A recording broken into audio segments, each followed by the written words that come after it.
La guerre moderne, celle qui tente d'échapper à son propre nom, qui se réinvente dans la machine, qui reprend son image et investit l'écran. Résultat mélangé des regards multiples qui s'emboîtent et se nouent et qu'il nous faut défaire, dans un jeu piégé de manipulation et de vocabulaire où si les armes ont fait la guerre, ce sont les caméras qui sont sur le front désormais. Et le premier piège ainsi, c'est l'image. La caméra militaire au service de la communication officielle ou du citoyen rebelle, image choisie contre image volée, car contrôler l'image c'est déjà un peu gagner sa guerre. La caméra du journaliste au service de qui la tient vraiment, au desservice toujours de celui qui la croit, puisque dit-on en temps de guerre, la première victime, c'est la vérité. Ce mercredi a été annoncé Labo par Nintendo.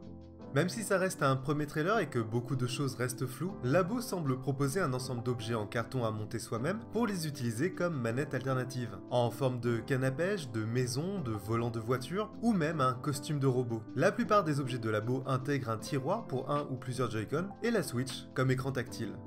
Labo intègre aussi un programme pour faire des petits scripts qui permettent de contrôler les Joy-Con et de faire des objets, des jouets interactifs. Bref, un objet d'expérimentation et de prototypage. Tel que je le vois, Labo pourrait permettre de fabriquer des contrôleurs alternatifs aussi simplement que des jeux dans WarioWare Do It Yourself ou du level design dans Mario Maker.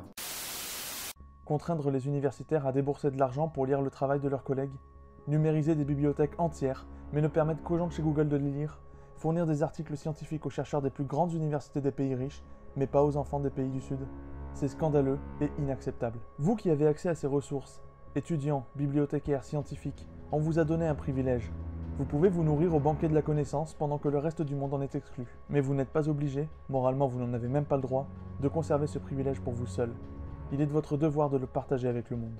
Pendant ce temps, ceux qui ont été écartés de ce festin n'attendent pas sans rien faire. Vous vous êtes faufilés dans les brèches et avez escaladé les barrières, libérant l'information verrouillée par les éditeurs pour la partager avec vos amis. Donc Tunnel est un film coréen réalisé par Kim Song-hoon. Je marque son nom quelque part parce qu'il est très probable que je l'ai mal dit. Et je m'en excuse. Le film parle d'un homme en voiture qui rentre chez lui. Il passe sous un tunnel et soudain ce dernier s'écroule violemment sur lui. Mais il réussit à survivre et doit tout faire pour tenir le temps que les secours le fassent sortir, et tout ça sous le regard des médias et du gouvernement. Donc ouais, si vous êtes claustro, je vous conseille pas de regarder. Vraiment, parce que même moi qui suis pas claustro, j'étais pas bien. Vraiment, j'étais pas bien. Et il faut quand même être sacrément doué pour te tenir 2 heures avec un pitch pareil. On ressent à chaque moment que la voiture est étroite et que l'attente des secours est juste insoutenable, quoi. Les personnages sont extrêmement attachants parce qu'ils sont en réalité très simples. Ce sont vraiment des gens de tous les jours et l'identification se fait vraiment facilement.